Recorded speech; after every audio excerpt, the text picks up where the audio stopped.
Sam Spinat here from TheInformer. Today on Property Matters, we're going to be talking about one of my favourite topics, housing affordability and being priced out of the market for first home buyers. Now, we hear a lot of talk recently about first home buyers not being able to get into the market due to the housing affordability crisis. Well, that's not completely true. There's something I talk a lot about with first home buyers, and that's the option of rent vesting. What's rent vesting? Well, that's when you rent where you want to live, but invest into another area that you can afford and therefore get some of the benefits brought to you by the property market. The reason I started my business in the first place predominantly was to help first home buyers get into the market, and that didn't matter whether it was for them to buy their first home or for them to buy their first investment property, because really, as long as you get yourself into the market, you're in the market. And I think there's a bit of a stigmatism attached between buying your first home as your first property or buying an investment as your first property and continuing to rent elsewhere. Why has this become such a thing? Well, as time has gone on, I think there's been a bit of a paradigm shift around how people want to live and they believe they should live.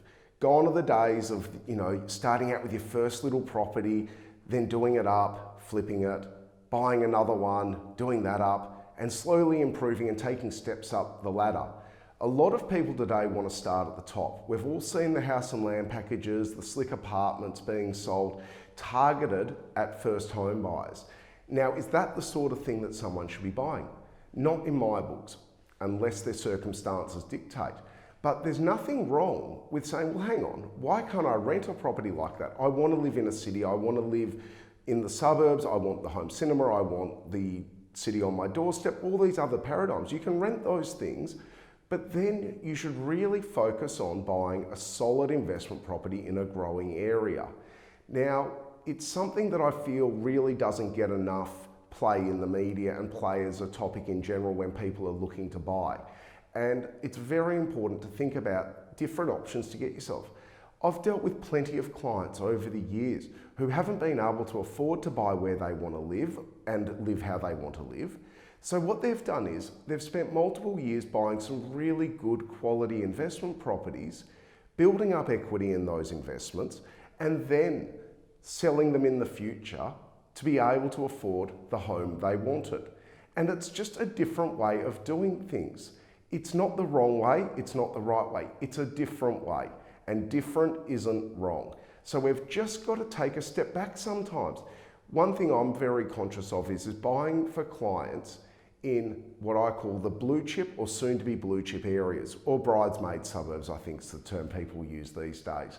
And that works really well. When you start thinking about, well, hang on, if that area is going and we're seeing the trickle over, it will start to draw up the prices and drag them up, because the people who can't afford necessarily the A-grade suburb will start looking at the A- suburb or the B+ suburb, as they say. And that's something we can focus on. But that's where you should be looking to invest. You don't want to buy into an area that has no capital appreciation and no scope for it yet, because you may as well then look at that area when it starts growing. You want to buy into an area that performs now. You wouldn't buy a share if they said, oh, well, hang on, look, you're going to own it for 5 years. It's not going to give you any dividend. It's not going to have any growth in price. You'd look at it and go, well, why would I buy it? And it's the same with real estate. You should take the same approach.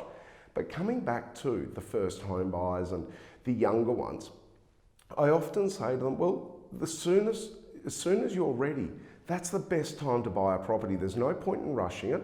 There's no point in putting your head over the barrel to buy something you can't necessarily afford.